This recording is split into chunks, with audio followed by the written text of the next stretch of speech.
I owe a lot to Persona.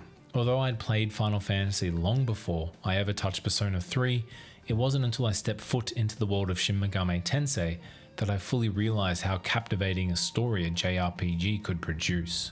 It's all well and good to set your narrative in a fantasy world with space rock aliens and giant chickens, no offense to Final Fantasy.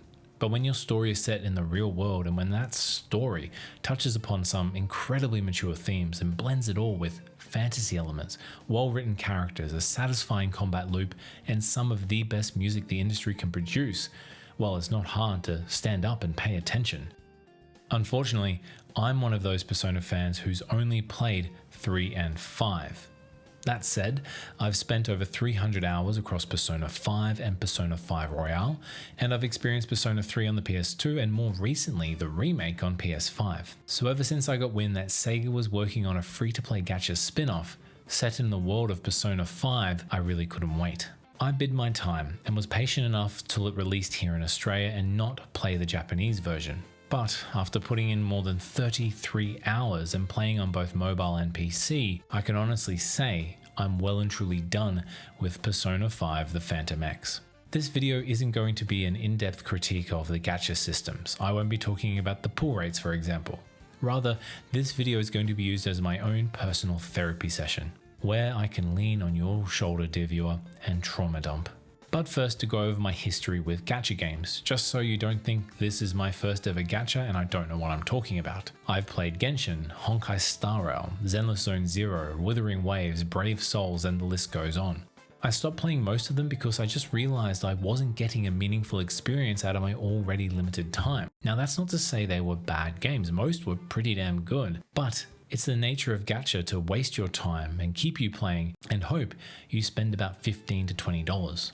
Now the footage you're going to see is roughly 3 months old and is taken from version 1.3, which I played during my live streams. Phantom X is currently in its 2.1 release and is sitting at a mixed status on Steam with 59% positive out of 298 reviews. I'm not going to lie, it was actually quite vindicating to go through some of these reviews and find many players sharing my own grievances with one of the easiest sixes a studio could ever hit. It's not all bad though, which arguably makes my experience 10 times worse. If all my opinions were negative, I'd have a much easier time kicking Phantom X in the proverbial shins. But because there are certainly a handful of bright moments, I can easily envision the game that could have been, not the game we got. Hearing Lyn return to the world of Persona was music to my ears, no pun intended. The soundtrack for Persona 5 is easily one of my favorite video game OSTs of all time, with many songs featuring regularly in my playlists. I would even sing Beneath the Mask to my daughter when I was putting her to sleep.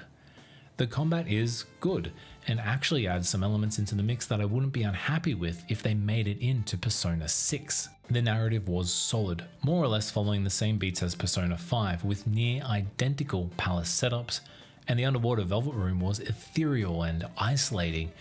Honestly, the perfect Velvet Room. The voice acting is solid, the animations are smooth, the characters memorable.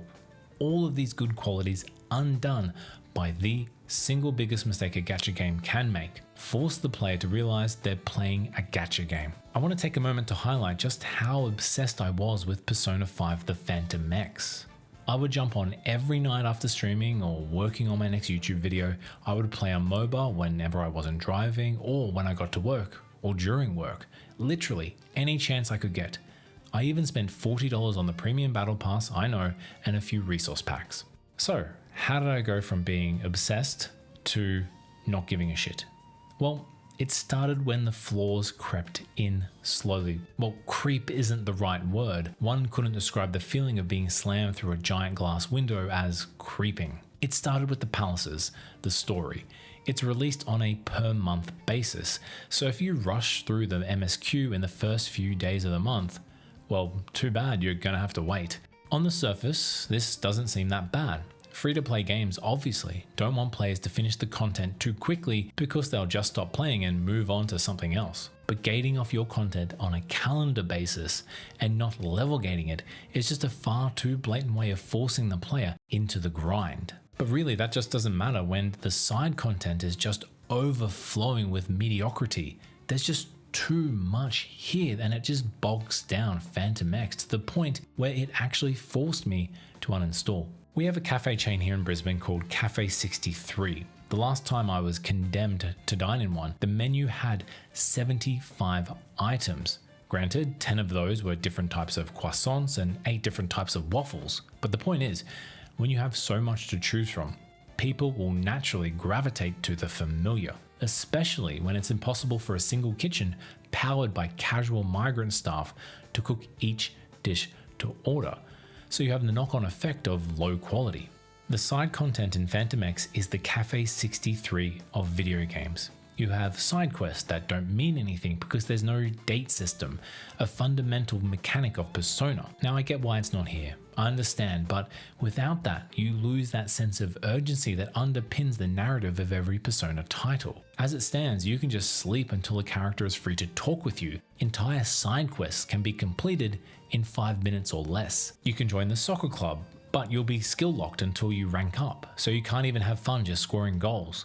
There's the music club, which actually adds a pretty addictive little rhythm game, but it's hard as shit. There's the daily grind for resources. You need 1 currency for leveling up Persona, 1 for their skills, 1 for weapons, 1 for your skills, 1 for leveling up characters, and all of them require silver. There's the boss challenges, rematching you with the final boss of the palaces, all of which have different tiers of rewards and difficulties based on your level. You have elemental battle runs, team attacks, exploring Mentos, revisiting the story of Persona 5 and playing through condensed versions of those palaces, and side content related to all that. Unique monthly and weekly content to boot, the meaningless relationship mechanic and attribute system, not to mention the ridiculous amount of after-school activities to be completed in and around Shibuya. And I care not to mention just the amount of pop-ups that bombard you every time you load in. The most grievous example of all this is the fact that you'll have a little notification icon begging you to spend $5. Honestly, I kept asking myself, where does this all end and why? Why would you do this to Persona? Whew. Wow. How you doing, by the way? Look, I'm feeling much better.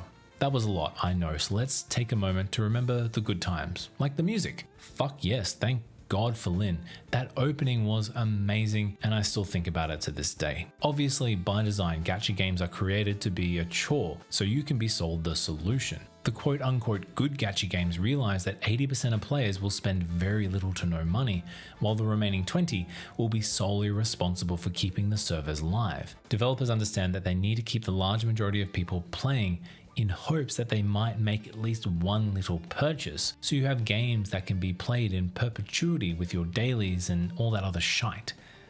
The biggest misstep that Phantom X makes is making that side content the main event, rather than sticking to genre standards like level gating, which forces the player to experience a little bit of the side content. Phantom X forces you to experience all of the side content, because you can go through an entire palace without ever needing to level up, at least until you reach the boss. Then you just spend maybe 10 minutes gaining some resources and boom, off you go, wait another month. Grinding is purely for excelling in the challenges and the dailies and the hourlies. It's just all backwards. I suppose it hurts more because of the Persona license. Up until now, Sega has been doing such a great job of taking the franchise and its cult following and remolding it into other genres, like rhythm games, turn-based strategies, and beat-em-ups. Branching out into gacha was inevitable, but just not like this, not like this. There's a humongous disconnect between the MSQ and the side content. The ideal scenario should have that side content feeding into that main quest line, the narrative and the characters. When you meet NPCs, when you go out and meet NPCs and do their quests, they should be shaping the narrative and the protagonist. But in Phantom X, the side quests are just things to do. They have no bearing on the story whatsoever. I can best sum up my experience with the old adage, as wide as an ocean, but as deep as a pond. There's just so much to do, and all of it, and I mean all of it, means nothing. Like most gacha games, Persona 5 The Phantom X wasted my time. But unlike most other gachas I've experienced, Phantom X seemed to revel in its willingness to throw my time out the fucking window. And of course, maybe if I wasn't a Persona fan, I wouldn't feel as jaded as I do. But I am a fan, and clearly Phantom X is catered towards fans because they wouldn't have made Joker the very first SSR limited time character. So it's pretty obvious. I don't think you should play Persona 5 The Phantom X. If you really want to experience Persona, go and play Persona 5. Do yourself a favor of playing one of the best games ever made with one of the best soundtracks you'll ever hear. Just don't play this free to play waste of time cesspool of a game.